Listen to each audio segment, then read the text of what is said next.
Am I the jerk if I back out of my best friend's wedding because the best man is my cheating ex-fiancé? Posted by you/Liathelium. Jump into the worst week of my life? I was with my ex-fiancé for 6 years, loved him with every fiber of my being, and had our wedding planned for August. I turned down a job offer so I could move with him for his next Air Force assignment. On Monday, a call girl from a website called Massage Republic texted him in the middle of the night, saying she was reaching out to old clients because she was back in the game. His phone was at my house while he was flying. I texted back, telling her she must have the wrong number. She said she didn't. In a rare moment of clarity, I pretended to be him instead of the jealous girlfriend, and the call girl gave me all the details. I'm such a fool, this had been happening under my nose for years. I confronted him. He claimed to be a sex addict and promised to change. I considered it for half a second and said no. Cue uncontrollable crying, self-doubt, a battery of STD tests, awkward encounters with him, a fight over the ring, and his mom, whom I loved, calling me non-stop, begging me to reconsider, on and on. And on top of all this, my best friend is marrying his best friend on May 11th. The groom doesn't want to rock the boat by picking a new best man. The bride says she has way too much on her plate and is begging me to just go through with it, promising to make it up to me. I've never hated a human being as much as I hate him. I can't be in the same room with him, let alone walk arm in arm with him. I understand that the whole wedding doesn't need to fall apart just because I'm upset, but I just want to skip it, spend the day downing the leftover Percocets from my wisdom tooth operation, F as many Tinder dudes as I can find who don't mind that I haven't showered, and burn all his crap. Would I be the jerk if I backed out of the wedding? Edit. Okay, guys, I don't know what the verdict is, but whether you voted you're the jerk or not the jerk and said I should go anyway to support my friend, we've been friends since before we were born, our moms were college roommates, your arguments were the most convincing. I'm going to suck it up, participate, have fun, and make my lock screen image the text from Panama where she said, "Remember, you like tonguing my bumhole?" So when I get sad, I have an instant reminder of who he really is. And then, when it's all over, I'm going to scream myself hoarse and beat the ever-living crap out of my pillows. If I can update a week from now, I will. I still have a lot of reading to do, so thank you all for commenting. Edit 2. Guys, I've had the worst week of my life and have been crying almost non-stop since 3 a.m. last Monday, or Tuesday, or whatever. I need to clear up people calling my best friend the jerk, that just isn't the case at all. I love her as much as I love any person on the planet, and she has my back. But this wedding is now a week away. It's not as simple as kicking me out or asking my ex-fiancé not to come. Everyone is furious with him, but only she, he, and I know the details about the call girls.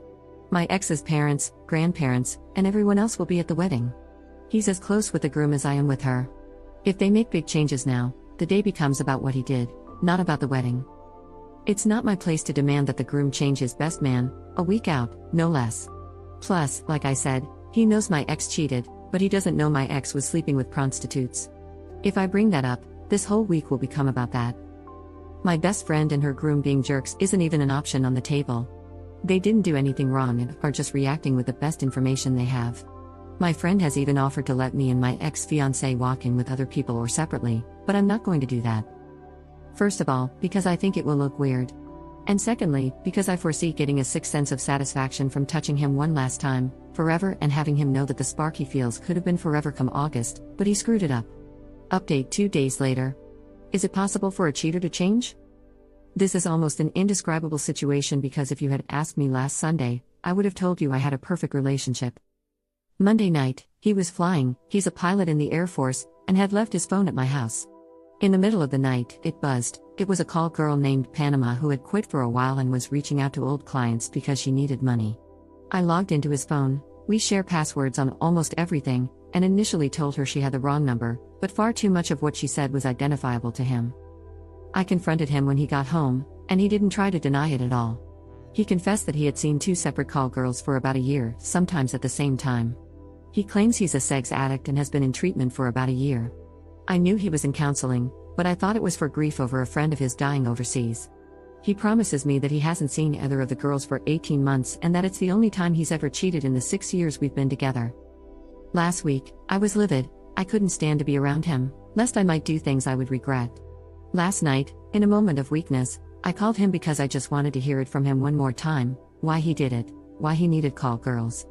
I was so open to trying anything in bed, just why? And the truth is, I miss him so much it's killing me, so a part of me just wanted to hear his voice and know that he's alive in this world. We ended up having the friendliest conversation we've had since I found out, over the course of about 4 hours. The reality is, I still love him. I love everything about him, except the call girls part. He's broken over this, he's taken himself off the flying schedule, in the middle of his instructor upgrade, which may very well be a career staller, and he's doubled up on his counseling sessions. He hasn't lied to me, he hasn't yelled at me, he hasn't blamed me for anything. I guess if there's a right way for a cheater to act, he's doing it. All of this is complicated because we are scheduled to be maid of honor/best man in our respective best friends' wedding this coming Saturday. Both of us agree that we don't want our drama to get in the way of their big day, so while we aren't going together, we are going to put on our happy faces for the 4 minutes we have to be around each other. But I'm worried I'm going to break when I see him tall, glorious, and handsome in his tux. I am so devastated. I don't know what to do. I miss him more than I miss any other person, but I also hate him more than I hate any other person. What in the hell should I do? Can a cheater ever change? Second update 6 days later. I've logged into this throwaway a couple of times over the past weekend, honest to God, had 50 DMs and comments asking me to update, so here goes.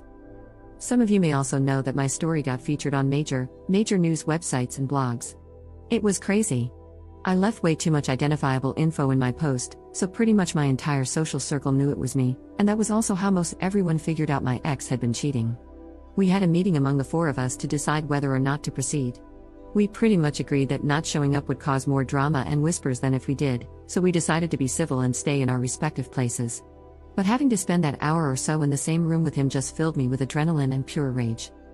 That led into the bachelorette party that night, where I got freaking hammered and, honest to God, made out with so many guys while dancing that I can't even count. I also ended up having my first one-night stand ever with a 20-year-old, super cute guy from our university's wrestling team who was so sweet. I'm not proud of doing that, but I'm also not ashamed either because it made me feel desirable, almost like I was going into the wedding day and rehearsal with some parody, like, hey, I can be naughty too. X and I were, of course, paired up at rehearsal, and I hate to admit this, but we had an absolute blast with each other. It wasn't a mistake that we had such a great and fun relationship, we are very compatible. It probably also worked because we were able to put the issue aside and focus on something else. The wedding was very much the same way. We walked arm in arm down the aisle with big, beaming, and genuine smiles because we were there for our friends. I had prepared a really nasty maid of honor toast that would have praised my friend and her loving relationship, loyalty, and truthfulness. I even included a line about never knowing who might call in the middle of the night, but as the reception wore on, I could tell the weight of the situation was really getting to my ex, and I felt like I didn't need to twist the knife any further, so I gave a nice but very generic toast instead. As the night went on, my ex became more and more withdrawn, sitting by himself, either on his phone or with his head in his hands. I didn't want people talking about him, so I asked him to dance with me, which was actually really nice since neither of us said anything. At the end of it, he put his hands around my face like he was going to kiss me, and I would have totally let him, in that moment, but just whispered how sorry he was and walked away. I got distracted, and when I turned around, he had apparently left the reception. I hate myself for it, but I was so sad to see him go. This wedding was literally the last thing we ever had to do with each other. There's no expectation of Game of Thrones Sundays or Bloody Mary brunches with his mom. We won't argue over how bad IPA beer smells or who forgot to put gas in the car. The reality of him just being able to leave without me arguing that I'm not ready to go yet, classic introvert/extrovert pairing here, sunk in, that this is over. Like, over. I went and cried uncontrollably in the hotel kitchen until the bride found me, and we cried together for a good half an hour. At that moment, I knew I had made the right choice by being there for my friend. So that's that. The wedding is over and done with. No real drama, just lots and lots of hurt feelings and a huge broken heart that I'm not sure will ever heal. I wish I could just turn off loving him, but it's not going to happen. Edit. Last word on this, guys, and I really, honestly, just want to say thank you. This sub has been such an amazing place and absolutely coaxed me into the right decision. Thank you so much for the words of encouragement. I will move on. I know I will. Right now, it's so fresh, and I just keep thinking, God, if you hadn't been up that night worrying about work, you never would have seen the text come in, and you'd be ignorant to all of this, and happy. But that's not healthy because wishing to live an uninformed and ignorant life is never what I wanted. Anyway, I'm indulging in self-pity, and I don't want to do that anymore. This has been a crazy ride, and I just want to say thank you. And Fox News, you kinda suck.